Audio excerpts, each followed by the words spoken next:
सारिਆਂ ਨੂੰ ਸਤਿ ਸ਼੍ਰੀ ਅਕਾਲ ਜੀ। ਅੱਜ मैं ਤੁਹਾਨੂੰ ਬਣਾਉਣਾ ਦੱਸੂਗੀ ਇਹ ਵਾਲਾ डिज़ाइन। इस डिज़ाइन ਨੂੰ ਬਣਾਉਣ ਦੇ ਲਈ सिलाई ਉੱਪਰ 7-7 ਕੁੰਡਿਆਂ ਦੇ ਹਿਸਾਬ ਨਾਲ ਕੁੰਡੇ ਚਾਹੀਦੇ ਨੇ ਤੇ 4 ਕੁੰਡੇ ਵੱਧ। ਚਲੋ ਜੀ ਸ਼ੁਰੂ ਕਰਦੇ ਹਾਂ डिज़ाइन ਬਣਾਉਣਾ।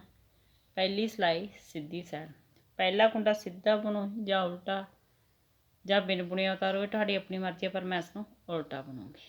धागा दूसरी साइड, सारी सिलाई सीधी बुन के कंप्लीट करांगे।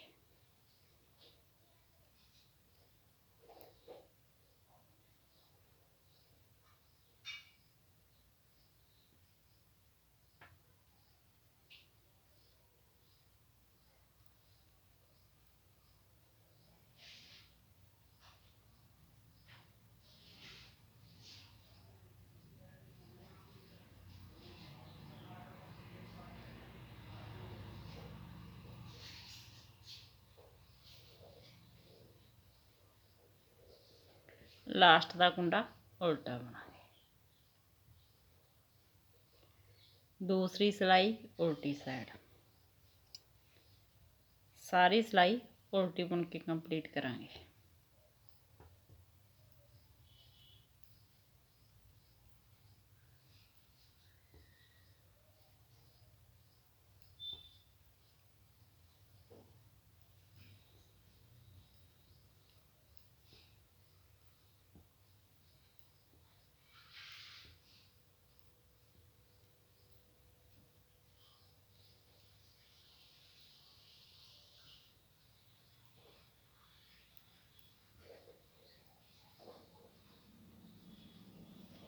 तीसरी सिलाई सीधी साइड, पहला कुंडा उल्टा, धागा दूसरी साइड, 4 कुंडे सीधे, 1 2 3 4। सिलाई पर इस तरह धागा लपेटांगे, 3 कुंडियां का 1 कुंडा करांगे। सिलाई पर इस तरह धागा लपेटांगे। ये देखो 3 कुंडियां का अपने 1 कुंडा किया तो एक ये बल पै गया, 1 कुंडा बुनिया तो एक ये बल पै गया, 3 कुंडियां के 3 कुंडे बन गए।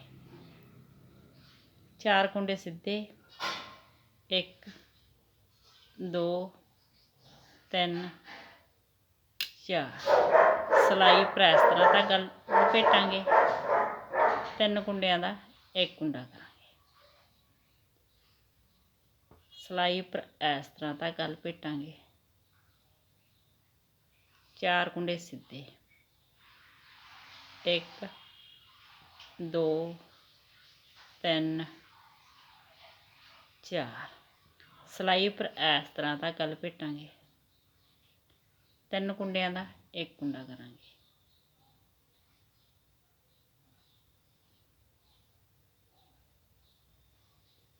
सिलाई पर इस तरह धागा लपेटांगे,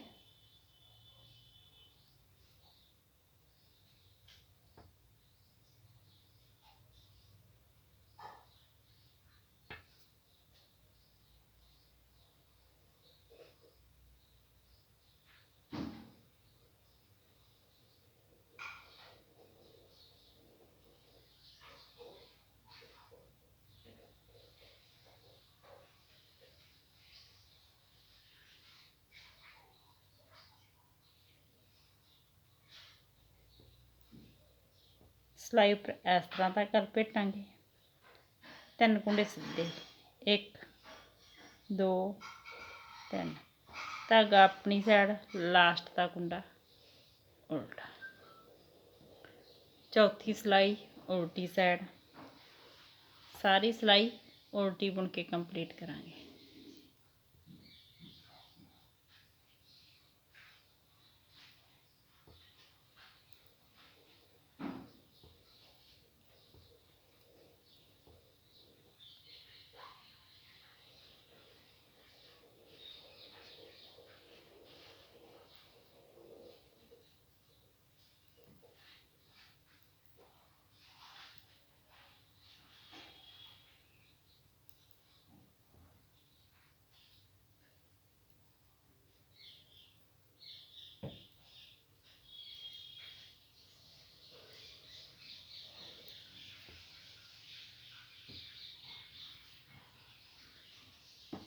4 ਸਲਾਈਆਂ ਨੂੰ ਬਾਰ-ਬਾਰ ਰਿਪੀਟ ਕਰਦੇ ਜਾਓ ਤੇ ਇੱਕ ਸ਼ਾਨਦਾਰ ਡਿਜ਼ਾਈਨ ਤਿਆਰ ਕਰਦੇ ਜਾਓ।